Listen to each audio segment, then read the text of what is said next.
got a story to tell and a little bit of hope. Under old tin roofs where the good Lord walks, we're just real men having real talk.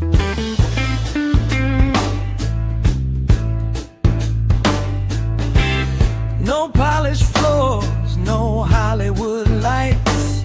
Every Friday midday we're setting things right. Different opinions, but respect still stands. Building better fathers, husbands and men.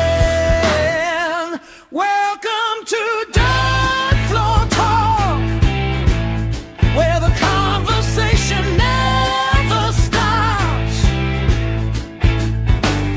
From the highs and lows to the lessons we've learned, every scar's a story and every bridge can burn. So grab a cigar, pull up a seat. We're finding common ground where real life meets. No shouting, no drama, no cheap applause. Just real conversation on Dirt Floor Talk.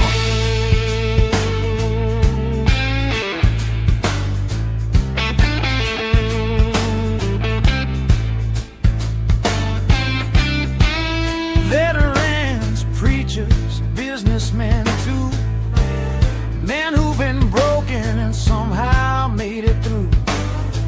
Stories of redemption, loss and grace. Finding purpose in this crazy place. We don't have all the answers, but we're willing to listen. One conversation at a time. That's how strong men are built. Welcome to Dirt Floor Talk, where the conversation never stops. Building better men, one story at a time. With a little smoke rising toward the sky. So grab a cigar, pull up a seat. There's always room for one more friend. Real men, real stories, real life. This is Dirt Floor Talk.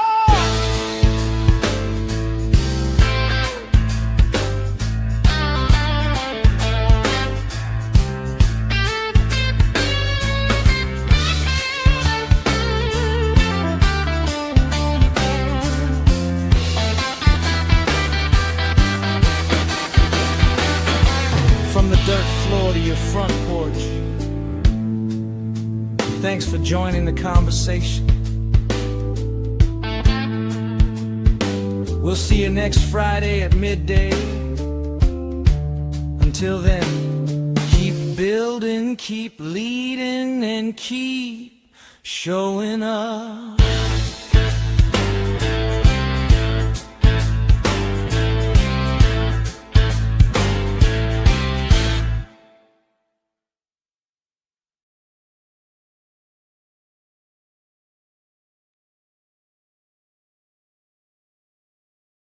Welcome to Dirt Floor Talk.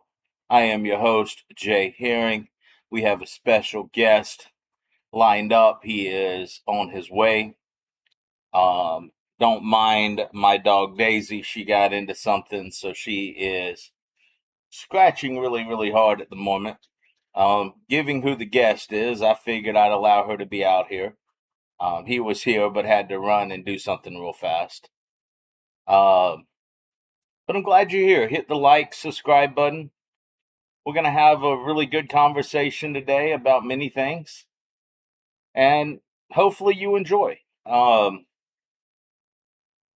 Went to one of my favorite places to eat for lunch. When our guest gets back, we will discuss that a little bit more. So I hope you're having an absolutely wonderful week. I am smoking on a TIC Super Fuente. Fuente. I know you can't see that, but it is a wonderful cigar. A little update on how my week's been going. We just been working hard. I try to stay out of politics as much. Days you got into something bad, didn't you? I'm gonna have to give you a bath for the end of the day. Cause I don't know why you're out here. You got beautiful AC you could be enjoying, and you're out here not enjoying the AC. My other dog's inside the house. Like, forget y'all. It's hot outside. Yeah, Daisy, you've been scratching yourself up hard these last couple of days. You look bad, girl. I don't know what she got into, but I'm gonna have to take it to the vet to get it feeling a little bit better. Of course, all these bugs and stuff out here, you never know.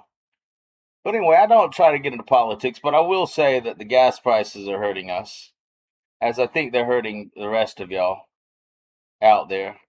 Those that are new to the show, I do appreciate you.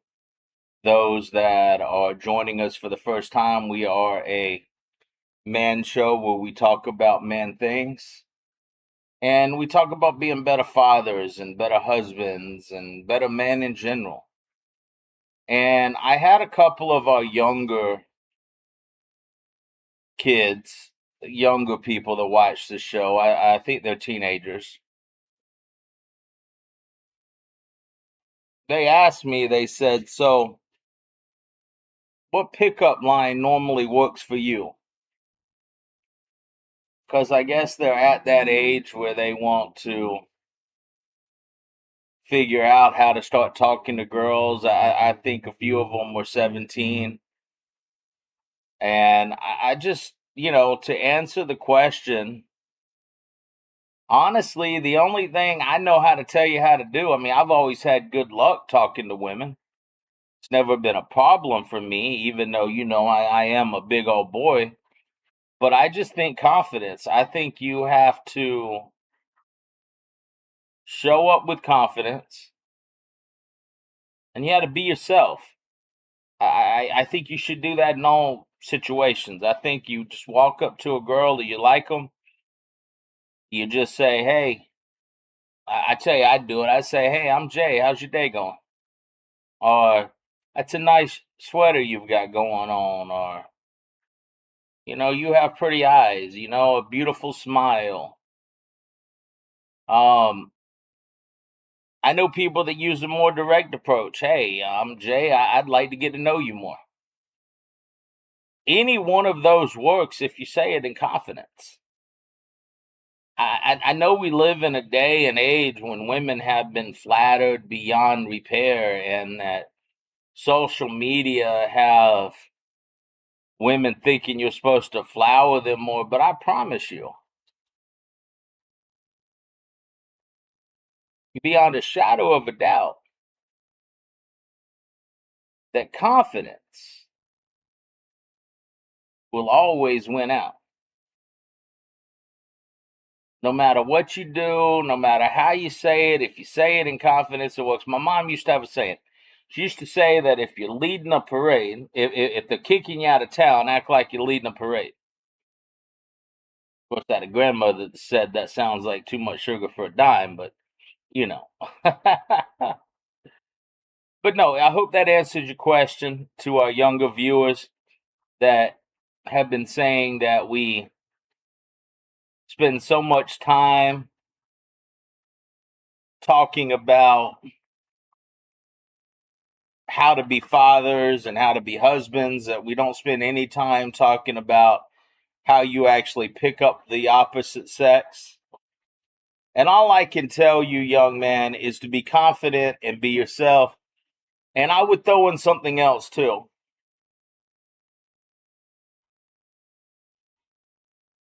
Look for somebody that's humble and they're modest. I know there's going to be people that's going to disagree with me on that one, but I don't care. feel free to come on the show, comment, disagree with me. But a woman that's dressed modestly and is humble, to me, is just a lot better than anything else out there, and godly, and find you a woman that's godly. Our guest is back. I can hear him walking up now. He has been on the show before, but in all fairness, he is the show. Oh,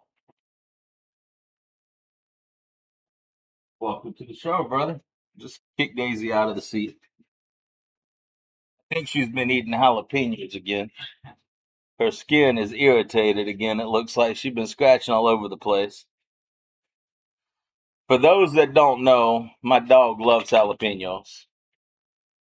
Ooh, I need to lose some weight. You see in my stomach, big dog.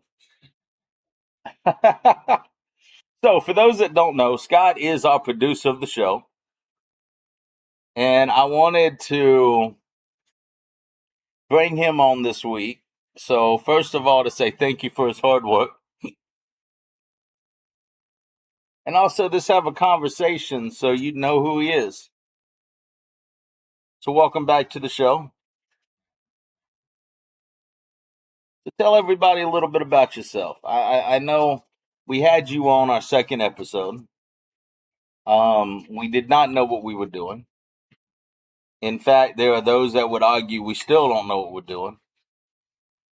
Sid and I have a dog behind us that is making noise, digging into a cold dirt to cool off with. Of course, if she was smart, she'd be like Charlemagne inside.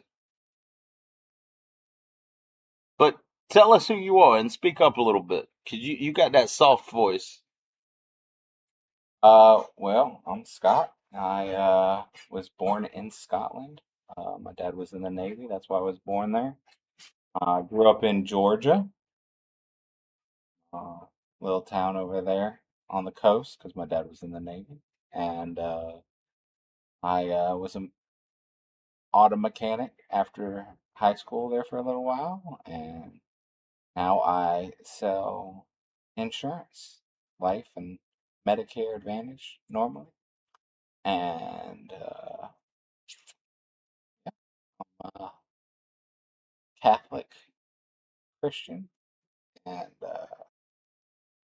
I, I I follow Jesus as best I can in the church he established, and But look, if you're going to start a debate about Catholicism and Protestantism, you could at least speak up a little bit. You're in that nice little soft, act like you're trying to sell a policy and speak up. yep. I have a beautiful wife and three beautiful children, two girls and a boy. 7, 5, and 15 months. And yeah, it I try my best to be a good good leader in that situation, and yeah, that's who I am. Got the privilege of coming. Daisy, hey, stop. This is why I normally don't have dogs outside when we're doing the show. But I'm sure Greg, wherever you are, is going to yell at me for that one in the process. But now we had the privilege of going to see your oldest one baptized recently. I know how it made me feel when my son got baptized. So tell us a little bit about how it made you feel to see your daughter baptized. I was very happy, and it's a long time coming. I I I love that she talks about Jesus and loves the Lord and wants to follow him, and just makes me so happy that she got baptized. Um, she just she just makes me so happy. I know it might be surprising to some of the listeners, but my oldest is 7 and she just got baptized, but in the Catholic Church, and that's not normally a Catholic thing. It's a family dynamic that it needed to go that way. So that's what happened there, and I it makes me so happy that she got baptized and she's wanting to follow Jesus. That's awesome that she got baptized. I know I had the privilege of going to see her get baptized, and that meant a lot to me. It was a good experience. Now, what has your experience been like trying to navigate uh work, home, church, be the man of the household, all that kind of good stuff all at the same time? Simple. I mean, it's it takes work.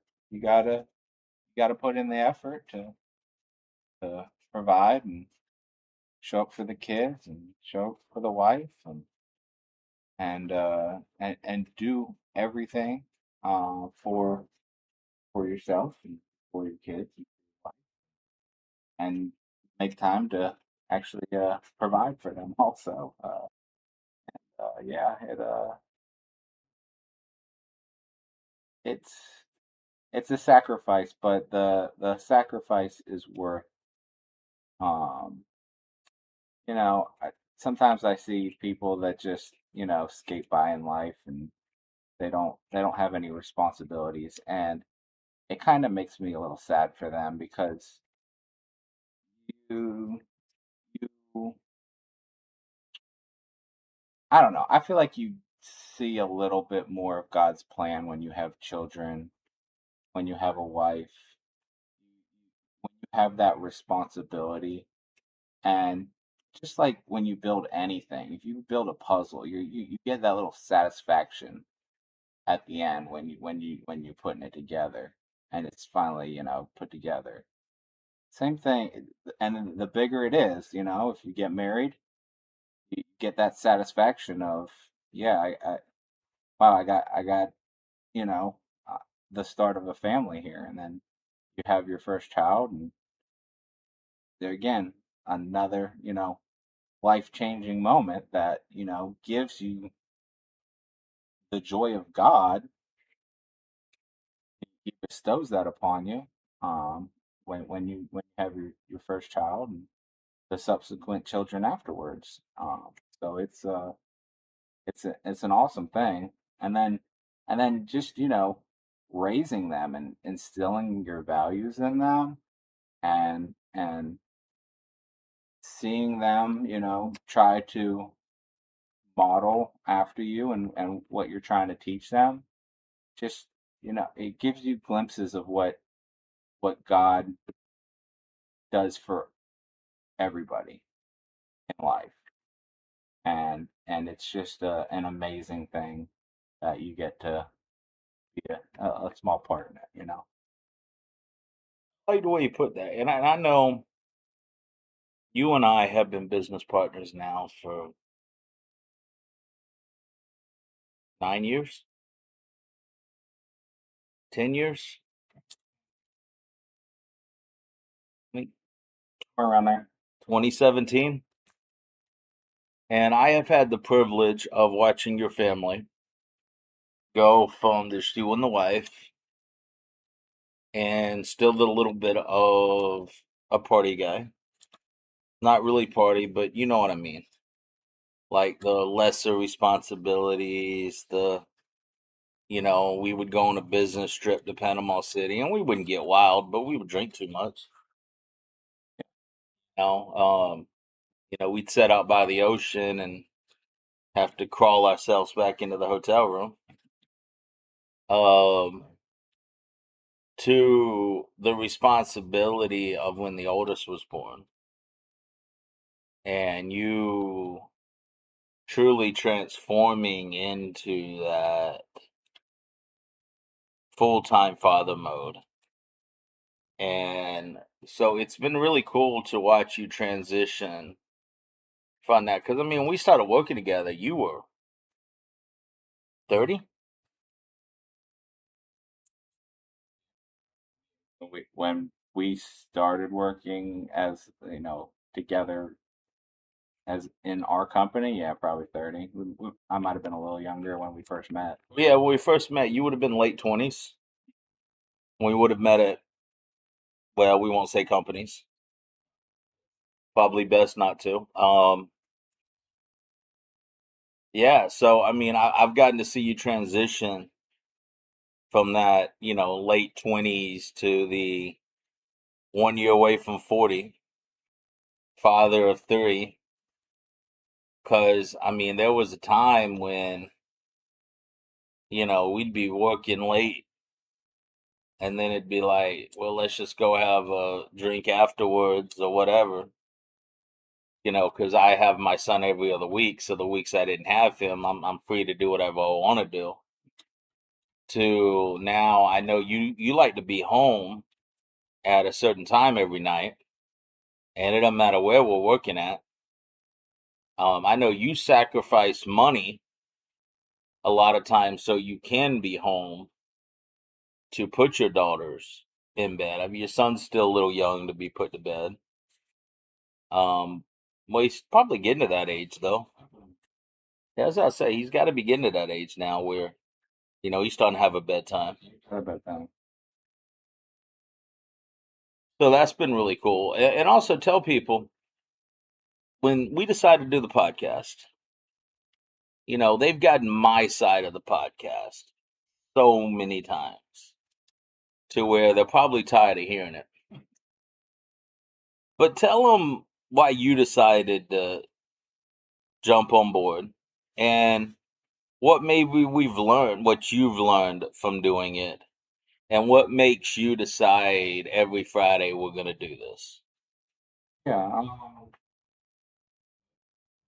brought up to me that you wanted to do it, and we're business partners in other businesses, and when it's not my first idea, but you're my business partner, so I try to go with some of your ideas, just like you go with some of my ideas, and that's kind of how I approached it at first, and yeah, it, and I think it's beneficial, and I'm liking it. So I've grown since then, and um, that's where I came from it at first. But yeah, I've learned a lot about the different programs on how to you know get the mics working and how to get the live going and trans you know closing out the recordings and starting them back. And, there's a lot of technical stuff on the back side of things that there is to learn. But I think I'm getting it slowly. No, I think you are too. And I have had people comment that it runs smoother the weeks that you're here. Not knocking the, two young guys that have helped us, and they've done a great job. But I do think you coming from that father, that godly standpoint, I do think you take pride in making sure that it goes well. I try to do my best in anything I do. So And so outside of learning the technical side of things, which you are each week, it seems like you learn something else. Next thing you have to try to do is input commercials. So we'll see how that goes. But a lot more work goes into these things than people think, including ours, which is a more of a simple podcast to put on. Imagine there's a lot more on, the people that go behind it and like do all the editing afterwards and cut it up and splice it together on videos like that and add different animations and different like closed captioning and all that stuff. I'm sure that takes hours and hours for different videos like that. I can't imagine, you know. Yeah, and I mean, I know how much time me and you put into the time. Like, me every Sunday, I'll do clips, and shout out to Opus Clips. If it wasn't for y'all, we would not be doing clips. Because there are just phenomenal in the fact that we have to upload the video and then they'll shoot out like 25 clips to choose from. But outside of that, what's your take on the show overall? Because we hardly ever get the behind the scenes guy talking about it. And then on top of that, well, answer that first, and then I'll ask the next one. I think it's real beneficial to have a show like this out here, talking about the things that guys and men go through and the different, inspirational things that some of the guests that we have on, um, you know, as a guide to show, maybe the younger guys out there that hey, get out there, you know, bring your family to church, get out there, help the your fellow man out there, and you know, lift somebody else up, and all the different guests you have on here are very inspirational, and I think it serves a pretty big purpose uh in the world that the world needs today. No, I agree. I agree. And of course, when they come on, we always try to take them to we call it the farmer's market. I think it's actually called the Market Diner here in Thomasville. And that food is phenomenal, is it not? What'd you eat today? Shrimp and lima beans and green beans and a little bit of mashed potatoes and gravy. Partaking that Oh pork chop yeah, today? up too. I forgot about that I one. say I ain't never known you to pass up some fried pork now. That was good. All their food there is good though. They do an excellent job with the food.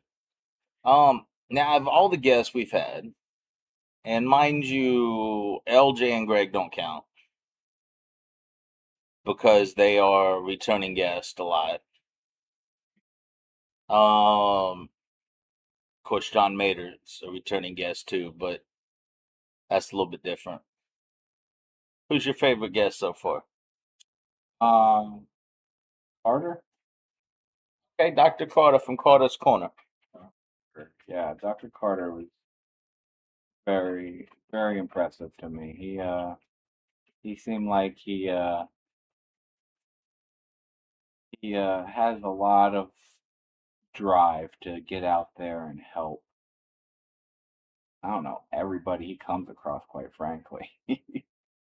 uh, he seems like he is definitely like the Bible says, being a light to to the world, or trying to change things. He was interesting.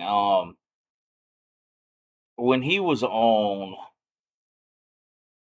I remember that when he left, me, you, and Greg were just sitting around, and normally, what y'all don't understand is when a guest leaves, we will a lot of times rewatch the episode for at least 30 minutes to an hour.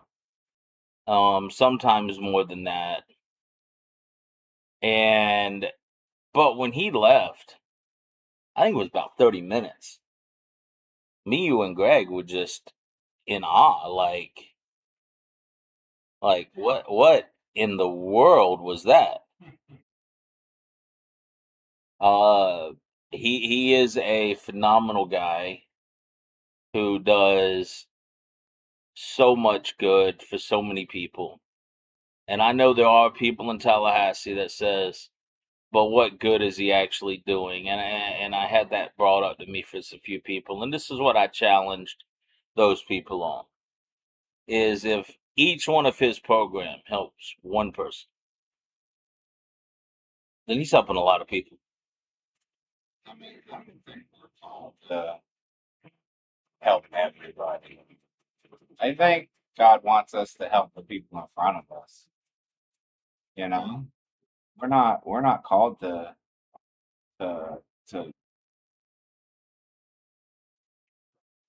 help 100 people a day. You gotta be able to live and do your thing and help the people in front of you. But he seems to have so much energy when it comes to helping people. Like he is, I mean, he's got to be involved in 50 or 60 different programs. Oh, don't get me wrong. Like that, what I said is what God calls you to do, and I think Carter's doing above and beyond. I think he's doing way more than what most people can do. Um, but it's very impressive what he does. Oh, I'm with you 100%. And I think that he was one of my favorite guests too. I said this the other day that Tom, the guy running for City Commission 3, that took a lot of guts to come on our show because we are a unscripted show, and I don't really have much of a filter, never have. And so to come on a show like this, now, mind you, we pride ourselves in not doing gotcha moments. You know, we pride ourselves in giving people enough time to explain anything. We're after real men having real conversations, um, which I think was one of your lines you came up with. And so we pride ourselves in that. But at the same time, when you are running for office, you have to guard yourself. And he came on, and I think he did an excellent job. Very well. I said that I don't, we won't back anybody on the show. Personally, like the show itself won't. You actually get to vote in his election. I don't. But I will say this: if I had to choose between most politicians and a politician that's got the guts to come on a show like ours, I might choose the politician that's got the guts to come on a show like ours. Quite frankly, you don't see a lot of guts in politics nowadays, so I can understand that for sure. Yeah, because I mean, we do a 2.5, 3 hour show with most guests. And so when you're coming out here and you are not knowing a single question that's going to be asked, and yet you still come on, Or a single subject that's going to be talked about. Like, you didn't hang from nothing. We didn't give nothing because we don't do that. yeah, It's just a conversation. So the hard subjects that might pop up that a politician normally wants to dance around or whatever. You know, he had to dance around it if it came up or whatever. Yeah, now I made the only promise we made to him coming on was that we would not do gotcha moments with him. That was the only promise we made to him. You know, we didn't promise to stay away from a single subject. We didn't promise not to talk about something. All we promised was that if you come on, we're not going to do clickbait and we're going to give you enough time to answer. And if you're running for office, that's kind of scary to walk into the den like that. I think it would be. Like I said, there's sensitive objects, there's sensitive subjects out there that most politicians want to just, stay far away from. You are not really big on being on camera. When I proposed that you do this today, you fought me a little bit. But I do think people want to know who's behind the camera sometimes. And I think they want to know. And Scott, most people don't understand this. But Scott listens to the show. And if we start talking about a subject, Scott will actually look it up in the middle of us talking. And he will hold up statistics for us. And mind you, we don't come in outside of normally what does cigar and cigar culture mean to you? What's your favorite cigar? A lot of times I'll talk about, tell me if you're talking to a Christian, I'll talk about, hey, tell me when you came to Christ. Outside of those normal things, we really don't have a script, set questions, or anything here.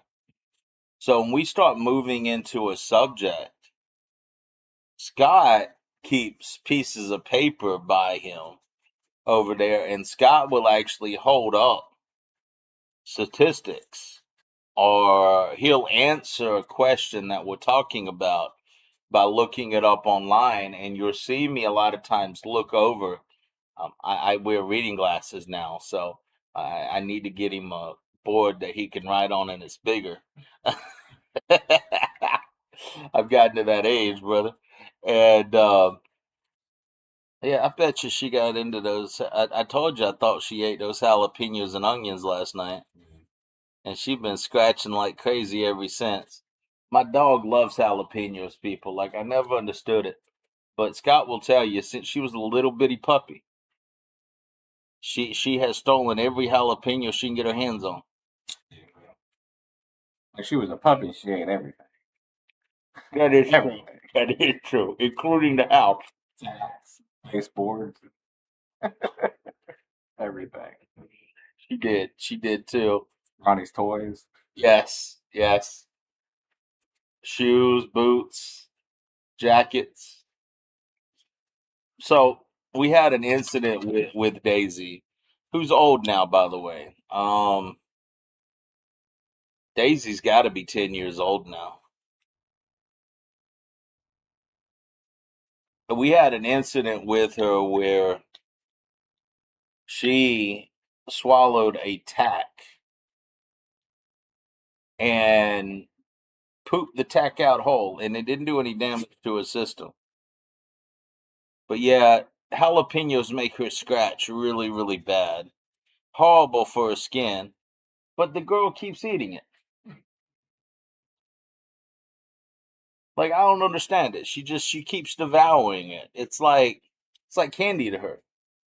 But you see what it does to her skin. Of course, she's also old, so her hair ain't exactly as pretty as it used to be. And remember the old apartment I lived in? We were bound and determined to keep her in the kitchen area where we were going. And we put up two of those doors. You know, those doggy doors? Yeah, gates. And Daisy jumped over the kitchen the countertop with the sink. and just kind of looked at us like, ha ha, ha ha, good luck with that. That was fun. Let's do it again. But like I said, I think people like to know who's behind the camera. And so I thought this would be a good time to bring you on, let people get to know you a little bit more. Now, what got you into insurance? Well, like I said, I was a mechanic there for a little while, and I just got burnt out on that and started disliking my situation, looking for, a way to get out. Going to, community college there for a little while, trying to find a solution to get out and do something bigger and better. And I just, just figured I'd start throwing my application out there to everyone, and everyone would take it. And, the only person that called me back was old manager of ours, and he talked to me about selling life insurance, and I was like, yeah, sign me up, I'll do it. I was ready to get out of there and do whatever it took to get out. So he said I needed to take a course, and took the course and got the license, and I had to buy a car because I had a Jeep at the time that I drove as a daily driver, and that wouldn't have worked. So Ugliest, loudest car I've ever seen in my entire existence. But it got great gas mileage, though, didn't amazing it? that was my one requirement. The rest of the looks and the noise was just wasn't on my radar. I was just needing something that got great gas mileage because I knew I was going to be doing a lot of driving, and I knew that was going to be a big cost. So I found something with the best gas mileage I could find. What kind of? I know what kind of car it was. What year was it? And tell the world what kind of car it was. I believe it was like a '92 Volkswagen Passat wagon. So yeah, it was a diesel, and It was a TDI, right? TDI.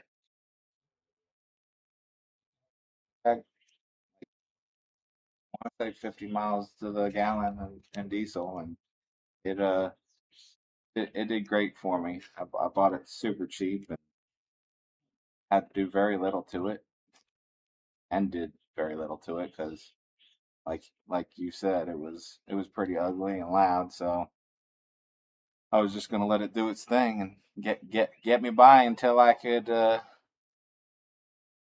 see if this endeavor would work enough to buy another one.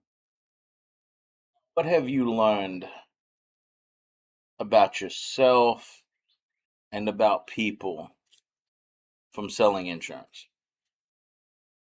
Um, well, I learned that you can, as a person, despite, what you think about yourself, or what you see yourself as, you can transform into a better version of yourself if you put in the effort. And um and I've learned that most people try to be, respectful and uh kind to other people. There are the exceptions.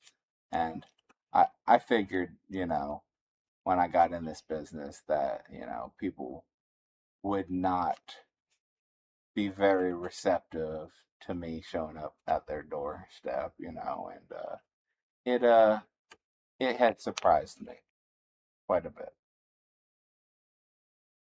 And I think coming from the mechanic side of things, you've learned, and correct me if I'm wrong, that when it comes to sales, there are many ways to skin that coon.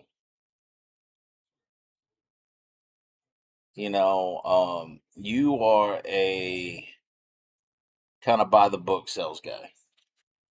You walk in, you have a little bit of small talk, you get right down to the work.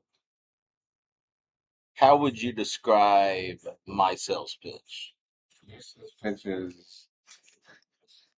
I don't know. You go in there and yeah, you're more of a conversationalist. You like to sit down and you know warm them up pretty much as you're doing your thing, and I'm more like straight to the fact of this is how it is. This is what we're doing.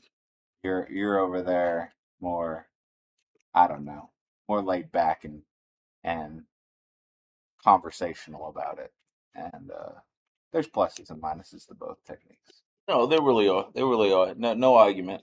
Which is why when we hire an agent, we have them go out with both of us. Some people need to stick to a script. And then some people like myself won't do well with the script. So I agree, there are plus and minuses to both. Um, I know, I agree with you. What's your favorite thing about selling insurance?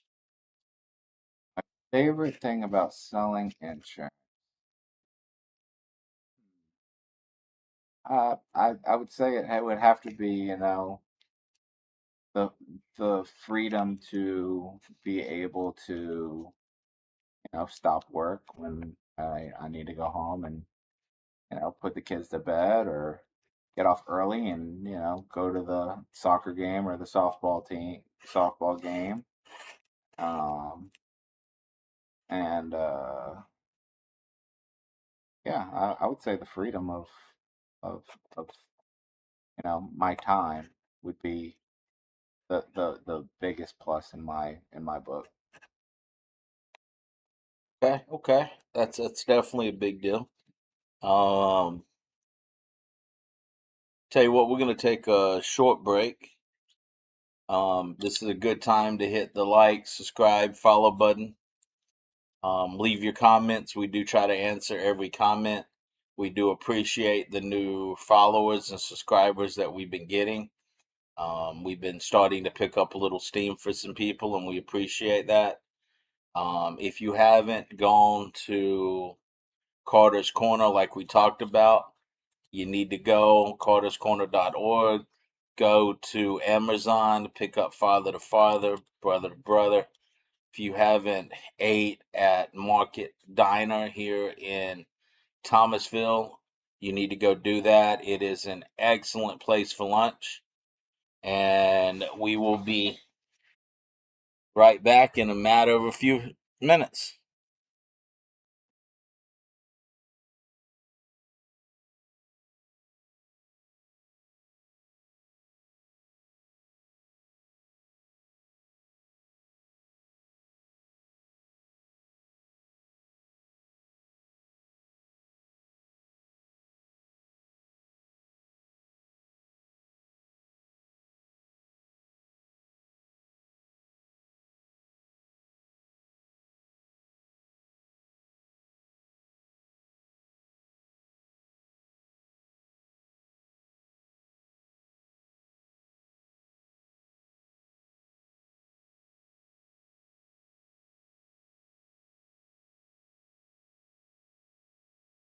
All right, welcome back. Once again, if you haven't hit the like, subscribe, follow button, please do. It helps with the algorithm. I said that right, right? Algorithm. Um, Do it. Hit it right now. We're waiting. Do it. Definitely helps out shows like ours. I think we're on our 10th, 11th episode. Subscribe. That's what really helps. Please. um, so I tell you what I'm gonna do. I'm gonna do something a little bit different this time. Everybody on here has heard me talk about myself. but you know me better than most. Um, because you spend probably 60 hours a week with me and have for a long time. So this is the time where you get to look in the camera, and I'm gonna put myself on the spot, and I'm gonna let my business partner describe me for the audience.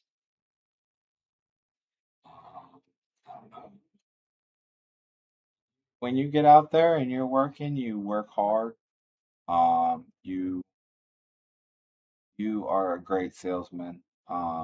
You you relate to every customer that we come in contact with. You find a point that you can really relate on, and sometimes you say things that I'm like, I can't believe you said that, and you get away with it, and I'm like, wow. um, that goes back to you're more conversational about the sale than I am. I'm more straight to the point. Um, and yeah, I don't know. You have Best insurance. um, Like you could do a tello at this point. hello. I don't know about all that. I don't know. You're a good friend. You're there when I need you to be, and you call me out when I need to be called out, and you're a good friend in that area too. So you I don't know, it's wasn't ready for all that. I don't know, man. We've gone through some fires together. You've helped me past a few addictions in my life um, that I needed to overcome. You were there when I was battling the alcohol addiction. In fact, you were there the night I drank too much that I ended up getting, I think, alcohol poisoning. That stopped me from drinking too much anymore. Um, yeah, dude, we've gone through a lot. We've had a lot of funny moments. Some we can't say on the air. We've had customers threaten us with guns. We've had customers threaten us with knives. We've had people get so irate over a little of nothing that is pretty funny. It wants somebody to that and kick us out, and we're looking at each other like, what happened? What even got said that caused that reaction? You know? Oh, remember the guy in Pinetta? We pull up to his house, and his wife answers the door wearing little of nothing. And he's outside, and it's one of those. I know you've seen the show King of the Hill. It's one of those Dale moments. For sure. You know, did it not seem to be where we pulled up? He's like, "Oh, her friend," and I think he even called him her massage therapist or something. But he got really mad at us because I think he realized that we realized what was going on. And he threatened you with or me, one of us. He had some kind of a board or something in his hand.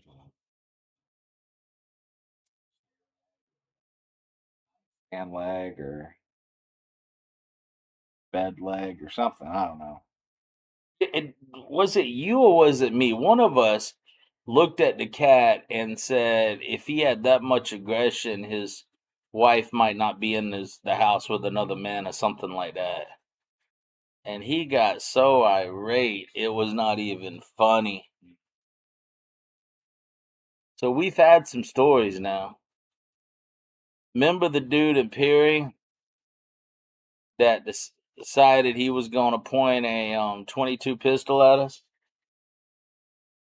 And yeah, you do. Old dude sitting on the front porch. I don't know. It's happened a couple of times, but I'm not recalling that specific one. All right, what about the dude in Washington County that wanted to go to the grass with you?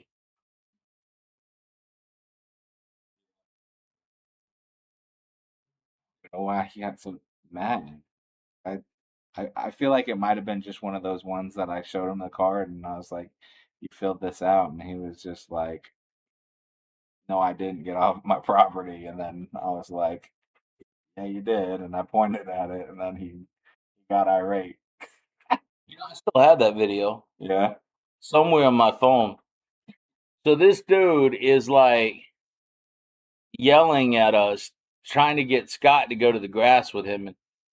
And y'all might not realize this, but Scott is not a small guy. Scott, what are you, 6'1", 250 pounds, give or take? You got to add that 5 less pounds in there. I see how you did it. I see how you did that. That was nice. That was nice. Uh, Not a weak guy can still do pull-ups. So, not the weak guy on the totem pole, not the guy you want to go to the grass with. And this dude, Scott's like, I'm not doing anywhere with you. Then he starts kicking your car. You remember you had the Honda at the time. Remember the Civic? This dude Scott's kicking the car. Scott's like, I've had enough of that. So I pull out my phone and I'm like, hey, you agree to this. Hey, you agree to it. Because, I'm going to make sure that if we're doing this, there's no lawsuit coming. There's no, we're calling the cops, And he gets out to the grass and he starts to die. and heavy. And I was like, oh, I don't want to kill this old man. That's exactly what would have happened too, man. Like, this dude gets out there and he is just like,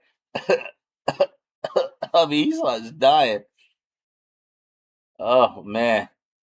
Hey, not to keep this about things we've gone through, but remember the agent, Pensacola?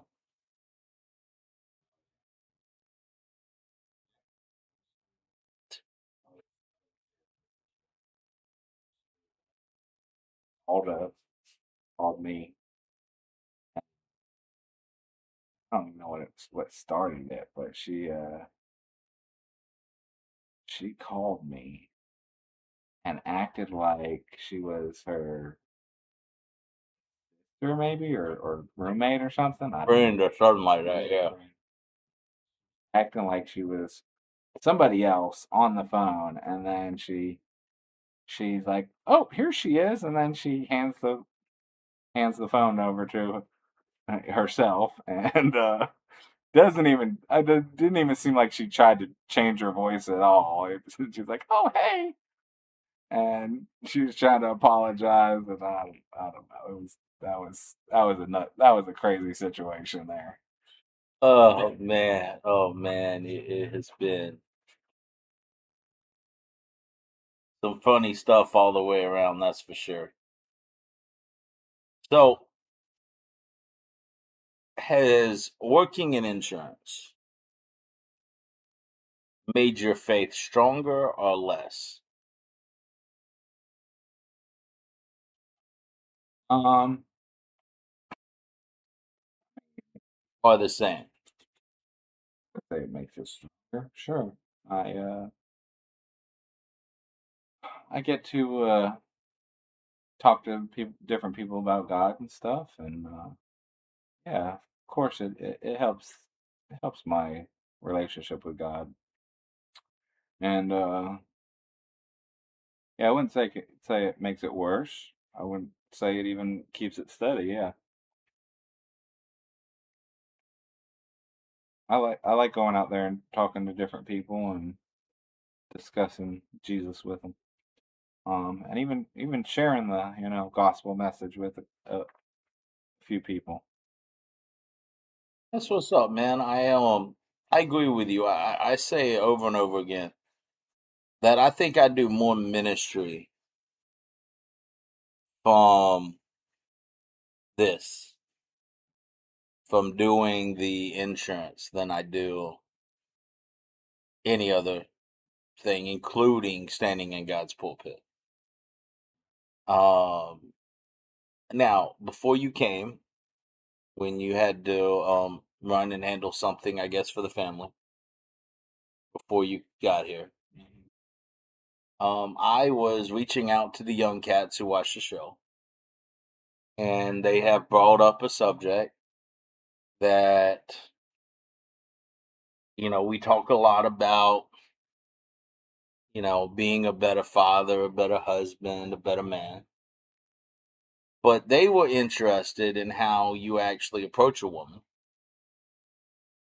And what advice would you give the young guys that are watching the show? And for those that don't know, we are basically a 99% man show.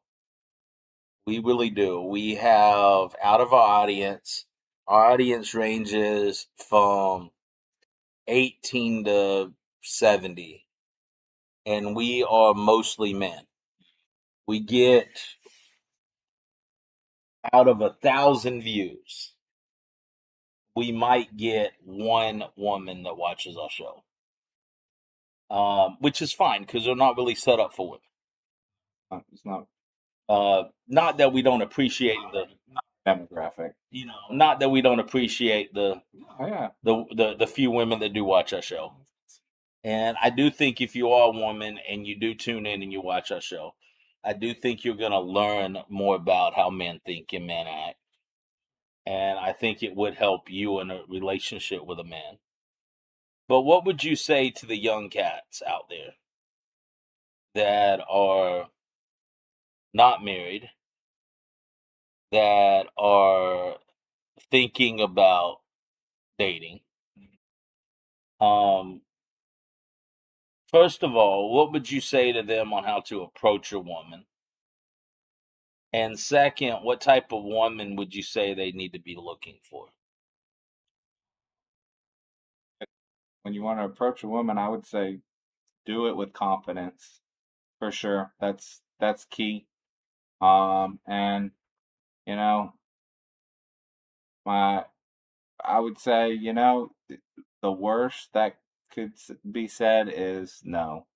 Most of the time, most women would you know give you a yes or no. If you ask for their number or you ask for a date, just ask for it. Um, and the worst the most of the time, the worst they'll say is no. And you just put yourself out there, and it'll happen. And as for the woman you're looking for, um, look for a godly woman. Look for somebody that you know is looking for a husband and not just a good time. And be that same person. Be looking for a wife and not just a good time. Dating is should be for marriage, if you ask me. Um, and yeah, get out there, look for a godly woman that you could see, one day having kids with, and that you can rely on her to raise your kids the way you want them to be raised and dress the way that you want them to be dressed and have the values that you want them to have. You know, a a spouse is the most important decision, one of the most important decisions in your life. It can help you or it can hinder you in life. So make a good decision when you're out there trying to find the one. And you also have to balance that with not everybody's perfect. You're not perfect, so um, don't go to the other side of the stick and try to find the perfect, because there again, everybody's got their issues too. So um, keep that in mind also. Agree with that. I would agree with everything you said. Now, you said dress, and I do think that is something that we don't talk about as much. But explain what you mean by dress a little bit. And you want your wife to, yeah, I'll put it like this. When you get married and you have, let's say, girls, you don't want them out there dressed showing all their skin. You don't want that. Nobody wants their little girl to go out there and be showing off all their skin. Same thing.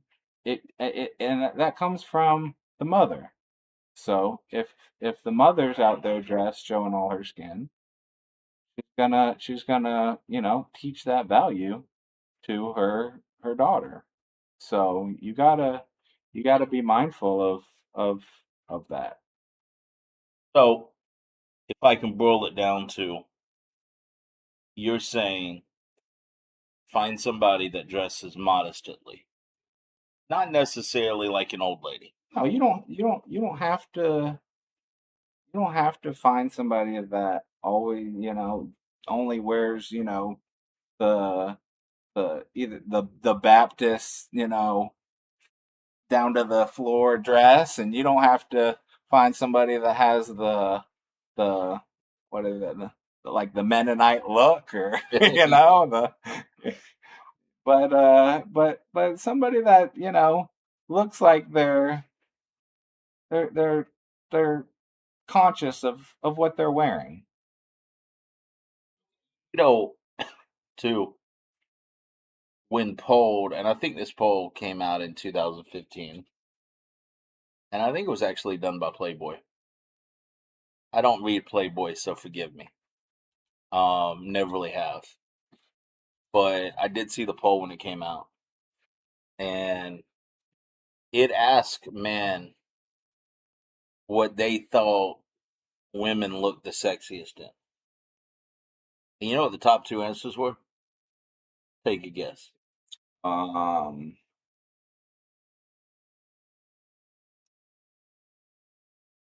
Probably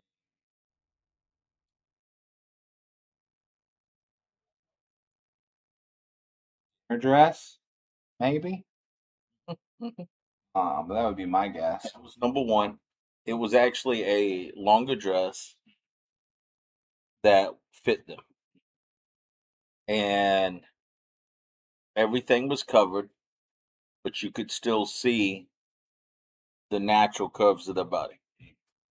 And that is what man found the absolute sexiest. The second sexiest, you got number one right. See if you get number two right.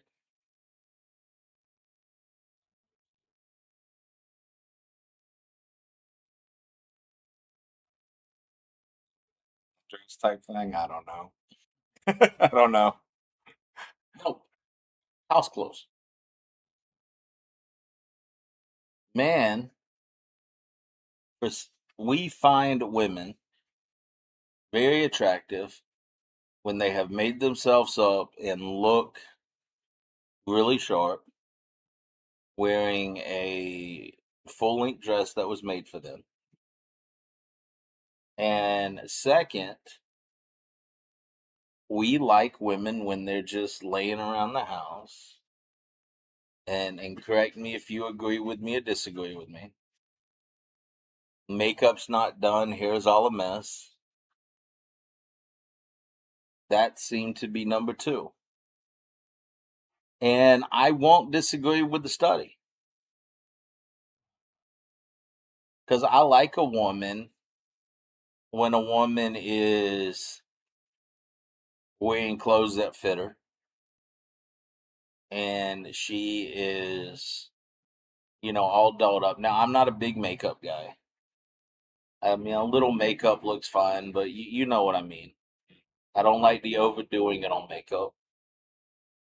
Um, my ex used to drive me insane because I thought her natural beauty looked a lot better than when she put on a lot of makeup. Um, and then when she was just lounging around the house, it's funny to me. Grandmother and great grandmother, husband paid all, grandfather, great grandfather paid all the bills, gave her lots of kids. She didn't have a single thing of lingerie. She wore those old house dresses. Maybe that should tell women something. You ever notice? Now, help me if I'm wrong. Women that seem to have lots of lingerie doesn't seem to be able to keep a man that long. Back to what I was saying earlier is, dating is defined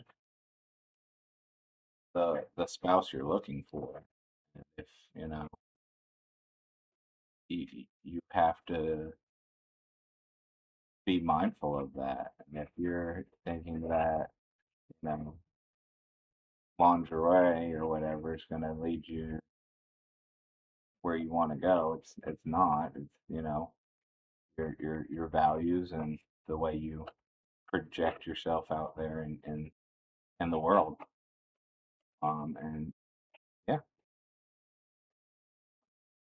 I would agree with that. I would agree with that. Now you've got two young daughters and a son. When your daughters are coming of age, which will be a long time from now, what type of man is your ideal man for them to come home to?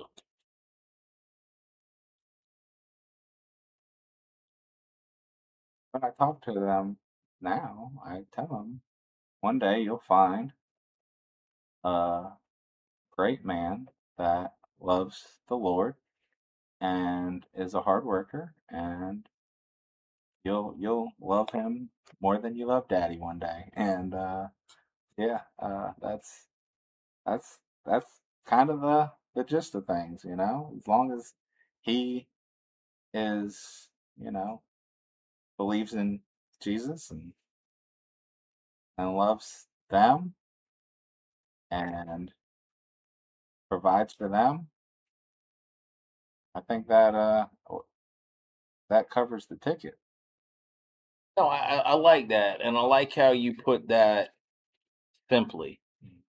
Like you didn't, add in, oh, he's got to make X amount of dollars, or he's got to do this, or he's got to do that. There are happy people in every walk of life. There are unhappy people that make $1 million. I agree with that. I agree with that. So what it sounds like to me is you are trying your best to teach your daughters how to be wives at an early age. That it's important to teach your daughters how to be wives and your sons how to be husbands.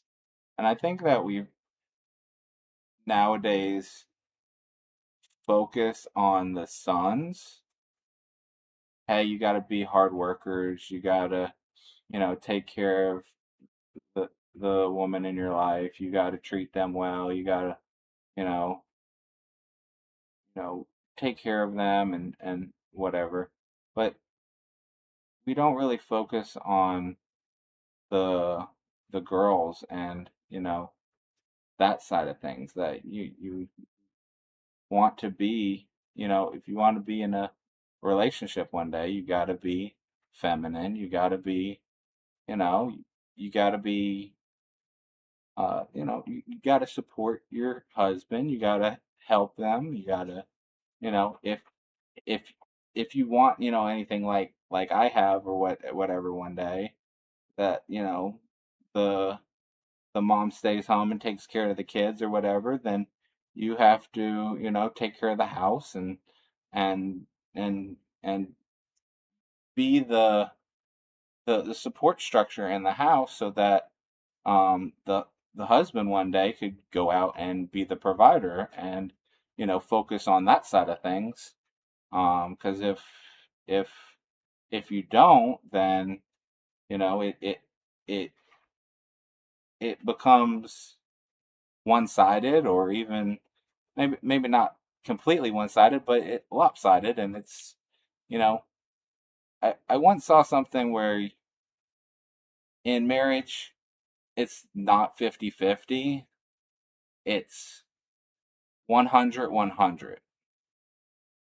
So if the wife is doing 100% of her ability to, raise the kids and make sure the house is a home, then the husband can focus 100% of his abilities out there in his job to create income and bring home money, and, focus on providing and protecting. And then when he is home, he can focus on, his spiritual leadership and being the spiritual leader of the family also. So if you're both giving 100% to the areas you're designed to be in, then it works magically. And it's not, you're never going to run at 100% all the time, but you try your best. And sometimes one of the spouses will be giving it, 90% because something happened, maybe somebody died and they're just not giving it 100% because something happened. Guess what? You might have to give 110% sometimes. But that model, like, everybody wants things to be 50-50 nowadays, and it's not a 50-50 thing.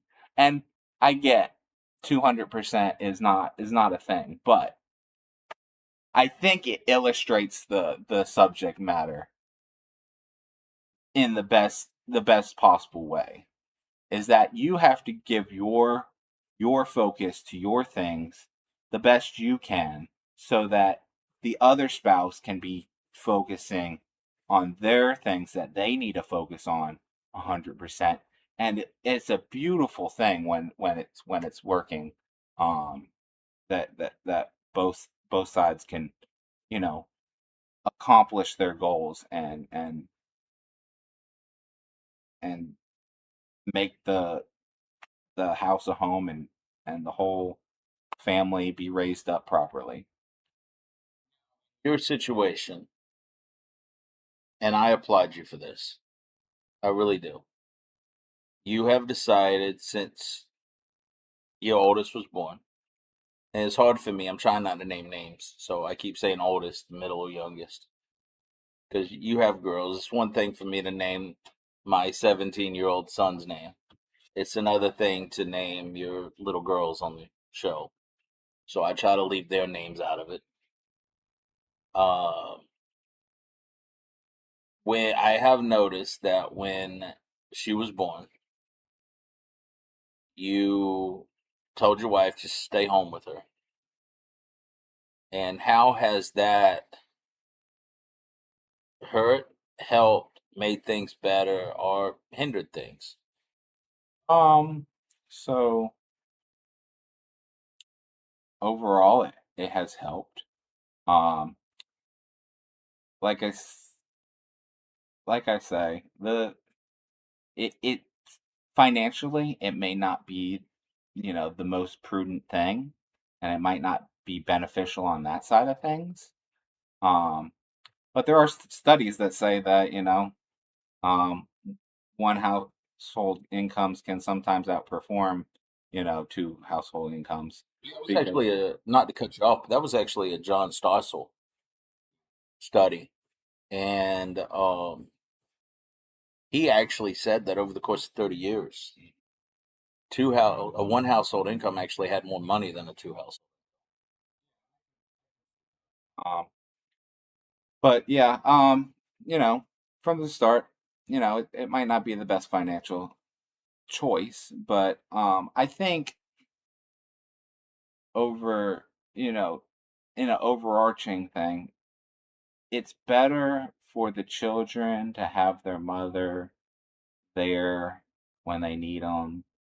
Better for the children to learn the family's values, the mother and father's values from the mother, as opposed to learning it from the babysitter or the daycare. Um, it's it's the they get the connection of the mother in that crucial, like I think I've read or heard about it stuff, in the first 6 years of life, you really need your mother more than kids get. And it's an important thing to have your mother there, supporting you, loving you.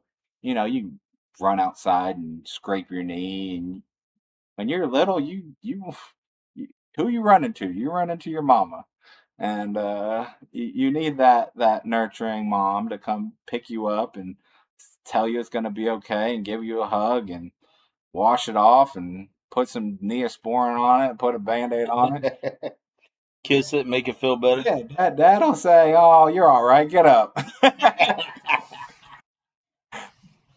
So you need that more when especially when you're little. So it's a very there are pluses and minuses to everything in life, but I think that the spiritual growth, the emotional growth, the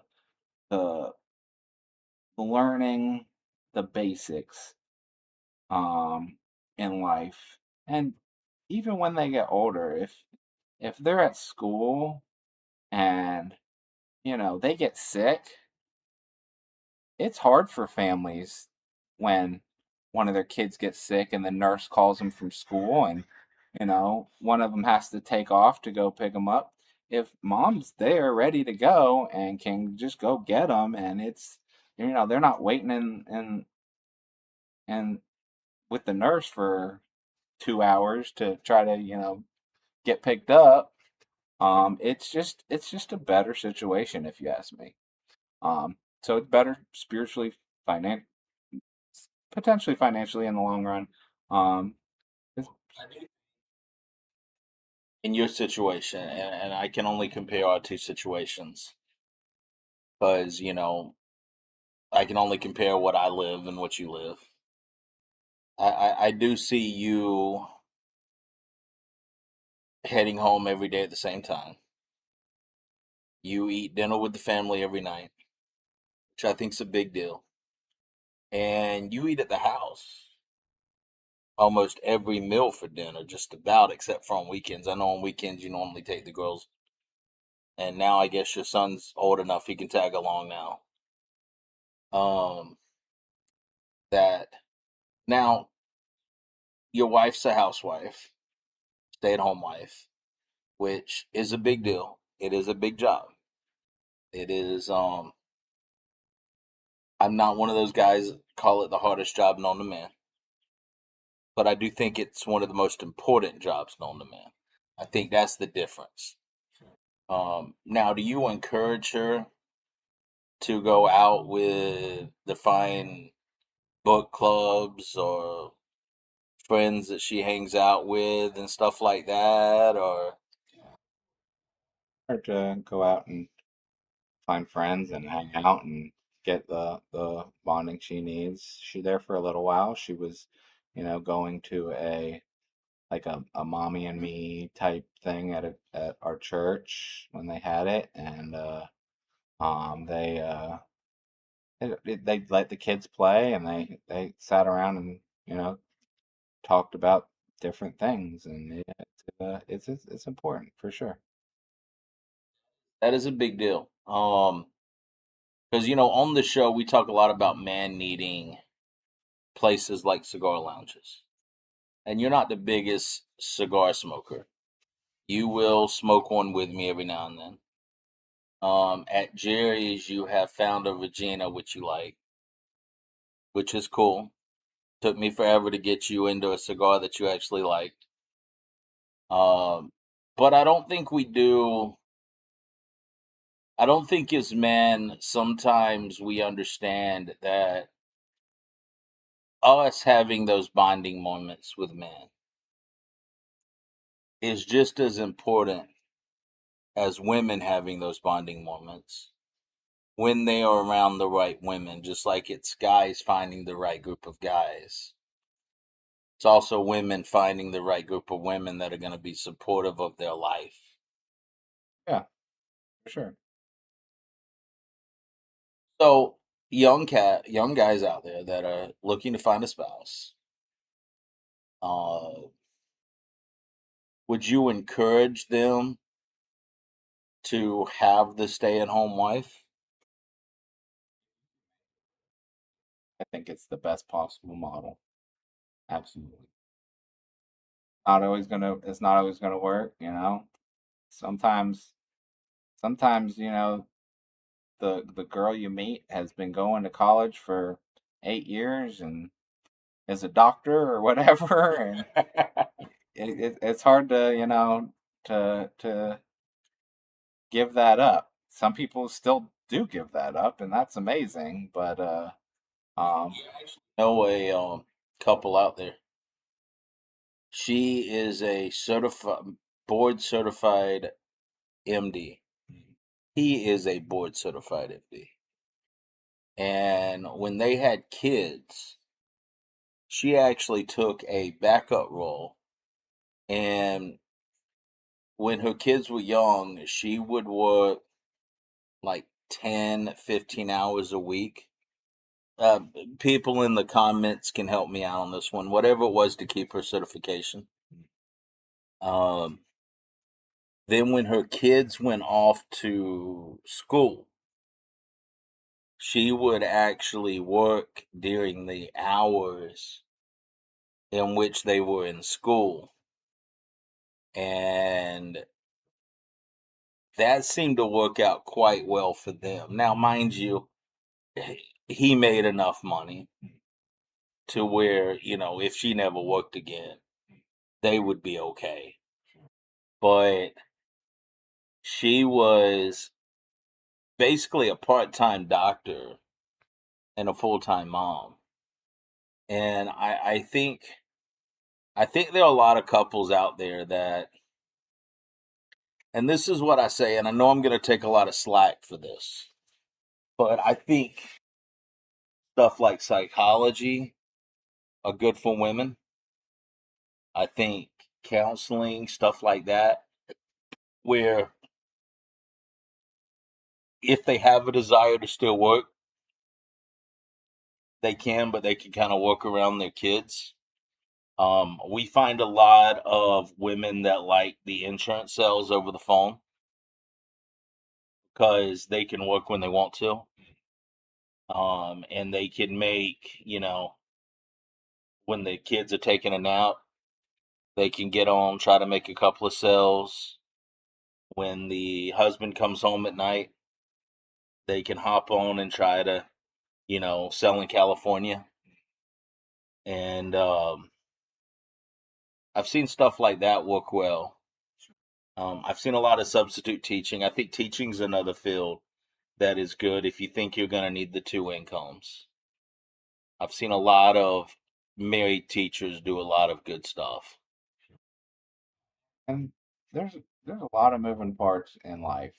Life is not a one size fits all thing. So you know, sometimes it just won't work out that way the wife gets to be the stay at home mother, and that's okay. I mean, it plenty of people make it work that way.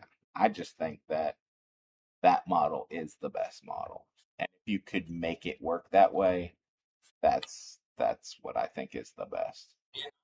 say this. I would say until the kids hit middle school, I think that is by far the absolute best model.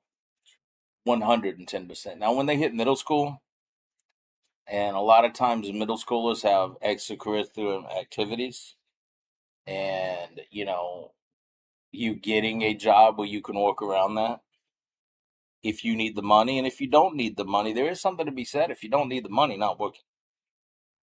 And I'm a true believer in that one. And so, yeah, no, and I've noticed with you, like, it almost seems that it's God, family, then work. It seems to be the model that you take. Yeah, you got to give God his time and his due, and you got to, you know, be connected to God first before anything, because if you don't got that straight, you're not going to get nothing else straight. And then, yeah, you got to focus on your family, because other than God, what else in this life do you have? I mean, and then, I mean, you got your friends, sure, and you got to give your friends time too.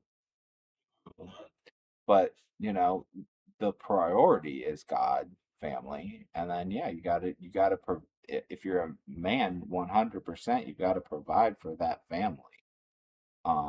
You have to. You got to find a way. Even if you got in a car accident, you lost both of your legs. Guess what? You still can sell insurance on the phone. You know what I mean? Yeah. I know a lot of people, get injured and then they're, on disability the rest of their life. Truly disabled. If you're truly disabled, it's there for you. And that's what it's there for. That 90% of the time that there are ways of making money in today's economy with different situations. So if you're a man and you have a wife, and especially if you have a wife and kids, find a way to make some money. Find a way. Is to me, and I mean, I guess I could be proven wrong, but I haven't seen it so far in my almost 44 years. America just seems to be the greatest land of opportunity still. And it is one of those places to where if you want to make it, you can. And making it doesn't mean, it's just like I say about the show all the time. Making it to us on the show doesn't mean we're going to make $1 million an episode. Making it to us on the show is that one person spends more time with their kids, prays a little bit more, opens up something, or steps into a cigar lounge because they need to. And I think that's the same way with family is and income is not everybody's going to make $1 million. Not everybody's going to make $150,000 a year. But I've said for the longest time that when it comes to money, you have to pay Peter, Paul, and yourself. And first and foremost, you got to give the 10% to God. I know there's going to be people in the chat that's going to, want to argue with me about it, but that's my formula. I think God, my belief is that either you give it to God or He's going to take it anyway. You got to pay Paul, which means paying your bills. And then you got to pay yourself. And sometimes paying yourself is coming home in enough time to eat dinner and put the kids to bed. It doesn't always mean you can put money in the bank. But I think you got to take that time. Well, we're going to take a short break. Now is a great time to hit the like, subscribe, follow button. We are here with Scott Tan, one of the owners of Tan Insurance Group. You can find us on Facebook if you need Medicare or life. We are talking faith, family, and everything else in between. Stick around with us for the final segment, and we're going to see what happens. I do appreciate y'all sticking around, and we're going to take a short break.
Okay, welcome back to the dirt. We took a little bit longer. We were trying to set up a little fan to blow a little coolant our way.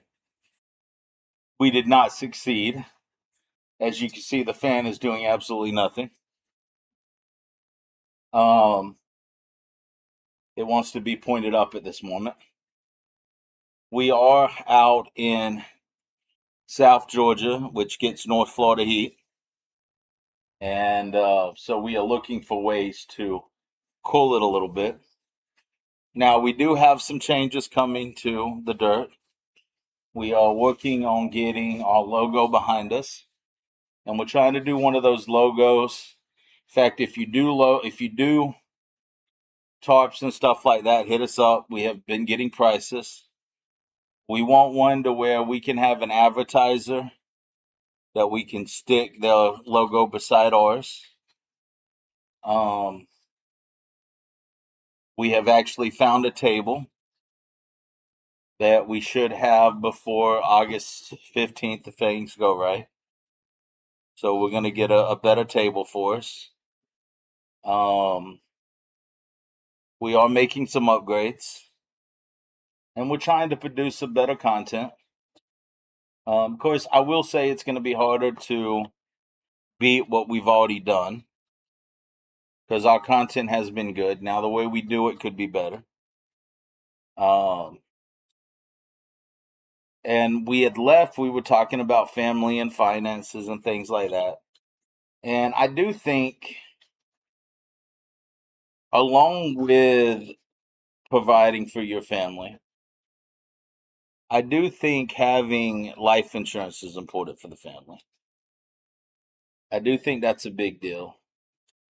And as a man with a wife and 3 kids at the house, tell us why life insurance is so important.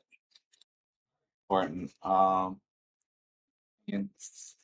There's plenty of 20 and 30-year-olds in the obituaries today that didn't think they were going to be there yesterday. So if I were to go tomorrow, I would like my family to be in a situation where they're not struggling and that they can, pay off the house and provide an income for at least a little while till things can get sorted out and they can figure out life um and and provide funding to go to college if that's what the kids want to do one day. And it life insurance when you have a family is super important because when one of the spouses die, whether that be the husband who's the provider in my situation, and now that there's no income anymore, you have to set up a situation where they still can survive after the fact. Um, Even though there's still going to be family stepping in and trying to help or whatever, but that can only do so much. So, Situation's a little bit better. Your parents are financially secure, and there's no way that they would let your family go without. I mean, if I know the chief the way I think I do, they would step in and probably make a lot of house payments for Ashley and the girls, but they shouldn't have to. and then if Mama were to die, now I'm having to figure out how to watch the kids and continue to provide at the same time and do the other, the other side of that 100 I was talking about. You, I'd have to fill all the missing shoes there, which would be impossible. You'd have to hire You have to hire a maid, and you'd have to hire hire nanny slash maid. maid that cooked. No, you would have to. I mean, you could always come to me, and I mean, something tells me I'd be meal prepping your family a lot of food at that point. And I mean, that crazy situation. So, it costs a lot of money when a mother or a father passes away. Um, and not even just the immediate stuff that you think about, like a burial or a cremation or whatever. It's all those expenses that are continuing that are the big issue. the the child care and all that stuff. So it's super important. Um, and when you're young, you think, eh, I'm gonna live forever. But as you get older, reality sets in a little bit, and you realize that, hey, you know, as I experience life, things happen out of the normal situation. For different families and different situations, and it doesn't. It's not always a picture perfect scenario from birth till death.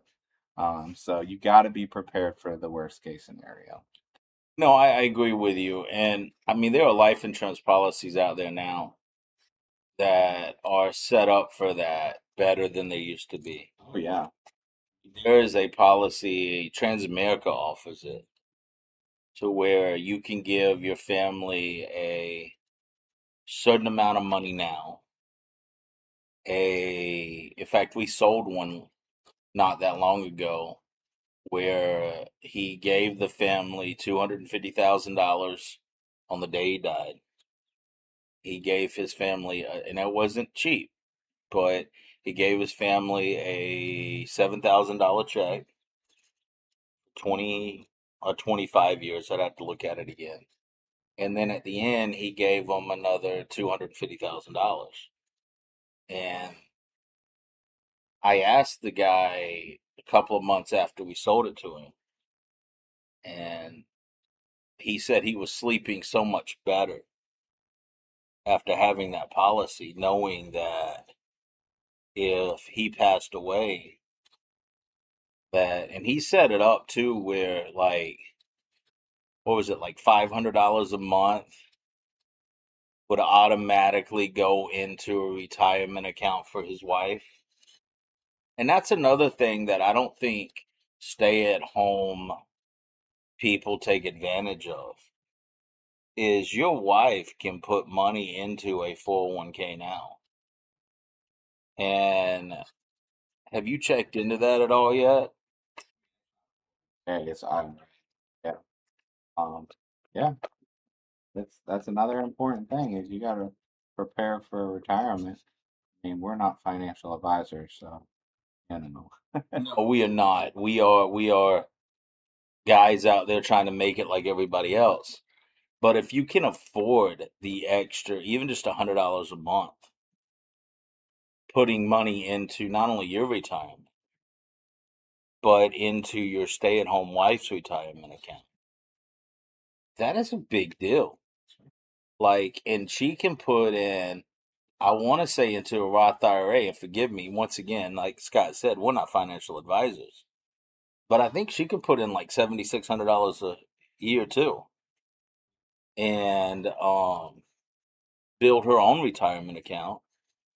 And then when y'all retire, you've got two retirement accounts, and that's a pretty good thing right there, you know. Yeah. People in your situation don't pay any. I ran into a guy online that's like you. He's got a stay-at-home wife. He makes about 110 a year, so he's making a good living, but he's with the day's economy, that's not oh my God, killing it like it was 10 years ago.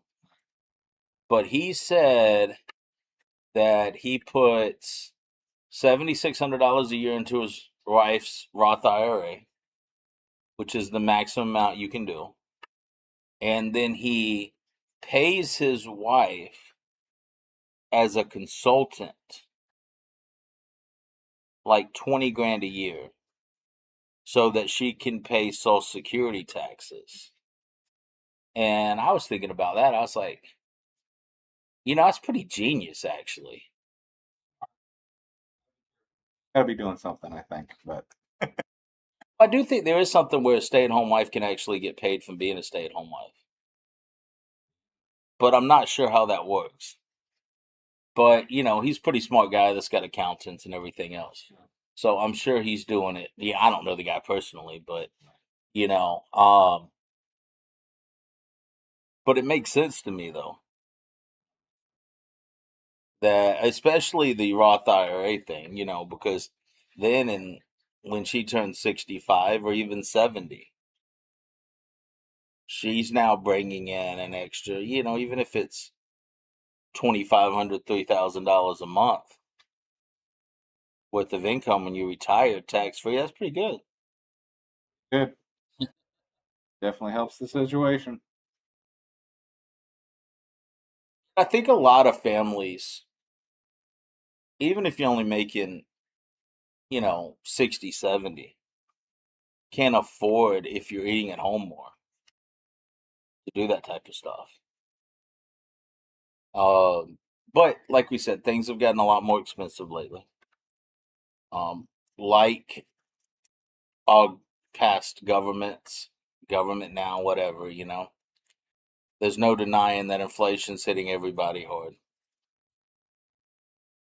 So, right now is probably one of those times where you just have to buckle down and, survive. Roller coaster.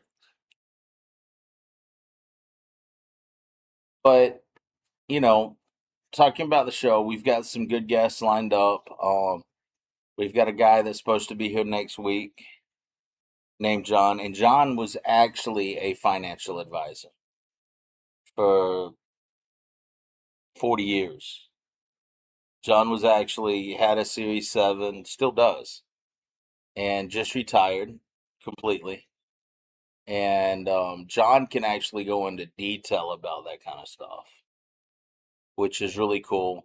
We've got a few guests lined up I'm really excited about as we're moving forward with some things. Um, I was really excited to get this time to talk to you.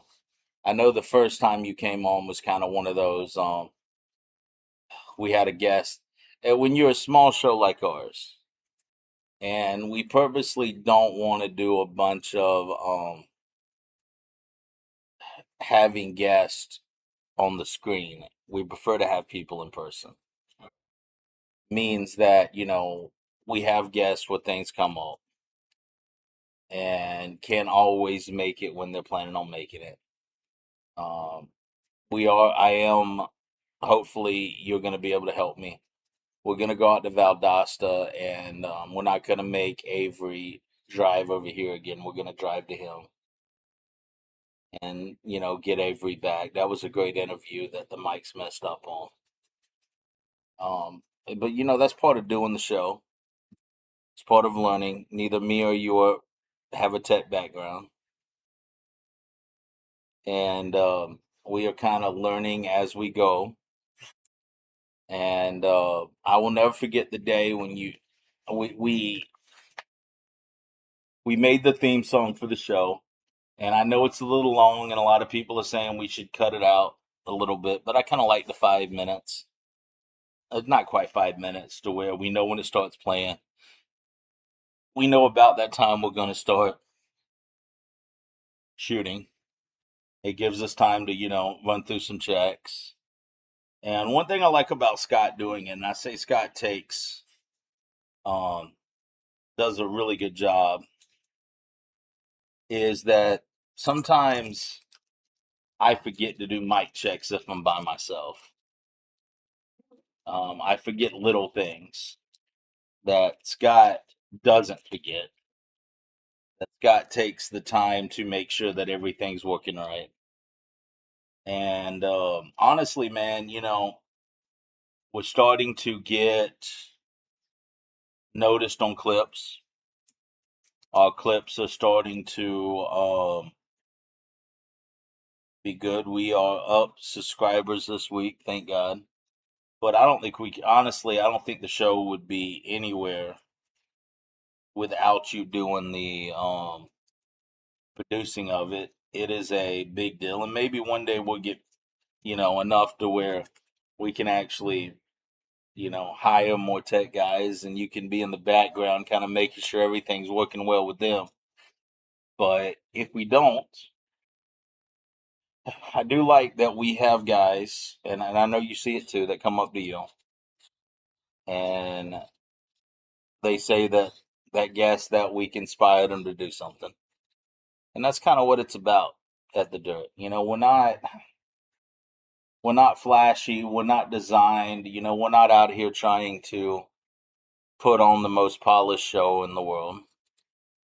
We are out here, we're just guys having conversations. And we deal with the elements. When it rains, you hear the rain. When it's hot, we sweat. When it's cold, we'll probably have jackets on. Thank God we're not in an area where it's cold that often. So, it has been a fun ride. It is a ride that we are learning as we speak. And I'm not saying, now help me if I'm wrong, I'm not saying that we won't ever have a guest that we have to patch in. Because I don't know how to do that. Definitely have to learn if we do. I don't have a clue. I barely know what the systems we have. But what's in the future for Scott Tan? Like where do you want to be 10 years from now?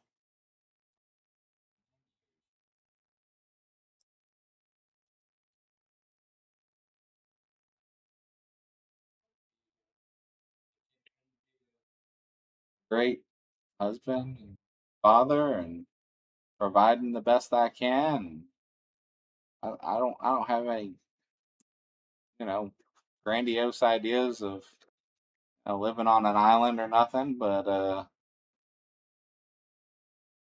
yeah, I mean, maybe in 10 years, maybe have a larger agency, have a couple more people working underneath us. Uh, Maybe the podcast will take off and have a team, like you said, in the background, so I can just the do the managerial thing and sit in the chair behind them and make sure that a button doesn't get pressed wrong or something.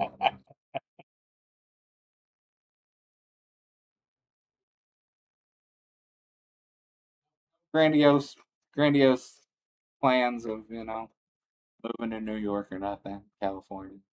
We don't need the dirt floor there. Uh,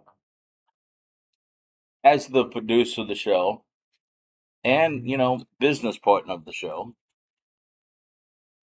where would you like to see the show go? Yeah, yeah. Number one, baby. Joe Rogan, here we come. Joe Rogan. And maybe we get invited to Joe Rogan's show one day. I'd go out to Texas for that. Right, right.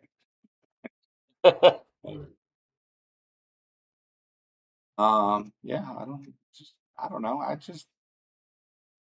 I want it to grow and to help other men out there. Uh, Again, it doesn't have to be number one. Would I like it? Sure, that'd be awesome. But as long as it's out there affecting and changing people's lives for the better, I think that's a good goal to have. I agree with you. And, we had many long discussions before we did it. And we were hoping to launch a year ago. And your wife got pregnant. And my dad was deathly sick. And it just wasn't something that we could do then. And so we had a lot of time to sit and think about it. And that was something that you said you wanted. It was something that I said I wanted. When I pitched the idea, you were pretty adamant that if we're gonna do it, we're gonna take our time, we're gonna spend our money. It needs to be a show that uplifts people.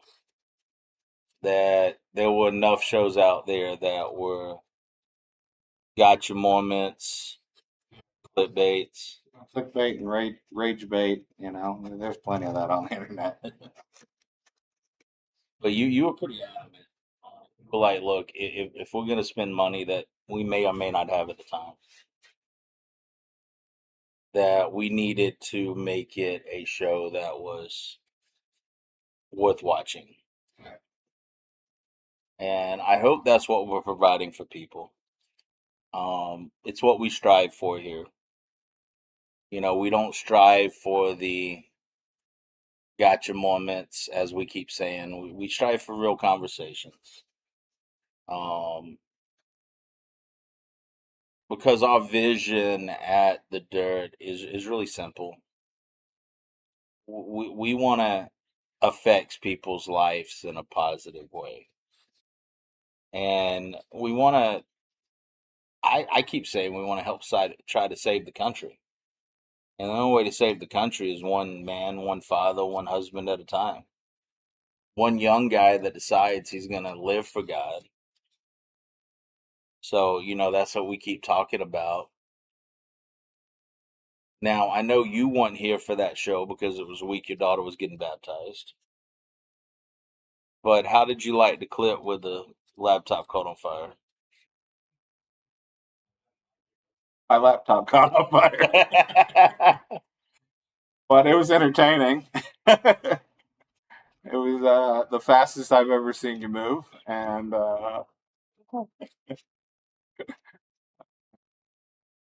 I wish we had a camera pointed that way to see the action on that side, too. That would have been cool. But yeah, it was pretty entertaining, that's for sure.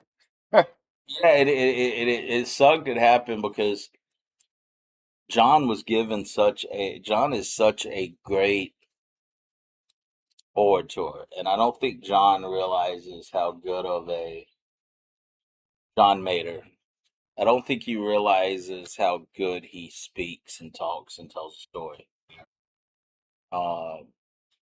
Which is kind of the cool thing about our setup is that we don't require famous people. And if a famous person wants to come on, great. We'd love to have you, but we don't require it. I think the everyday man has a story worth telling. Yeah, definitely.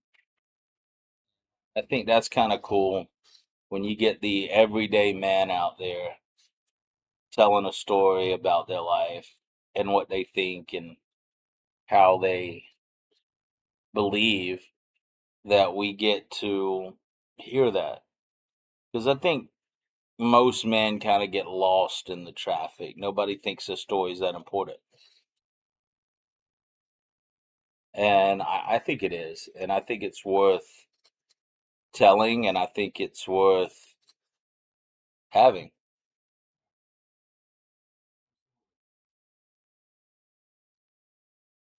Scott, I'm not going to keep you the full 3 hours. But I did want to bring you back on now that we've got everything kind of set up. Let people kind of meet the man behind the camera a little bit. We talk about you a lot on the show because you do so much off camera. He's good. He is. He is. The show always runs so much smoother the weeks that Scott's here.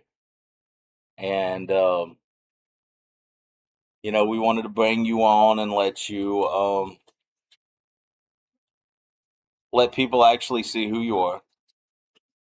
And I appreciate you be willing to sit down in the chair. I know speaking and on camera is not really your thing. Not my favorite. But I do appreciate your willingness. For those, give a shout out to Scott. He is the man behind the camera. If you haven't hit like, follow, subscribe, now is the time to do that. Subscribe. Do it. Do it. We need it. We're a small channel. Subscribe. We are a small channel. So yeah, I appreciate you being with us to the dirt. I hope you enjoyed the episode, and Feel free to comment, talk about it, share it.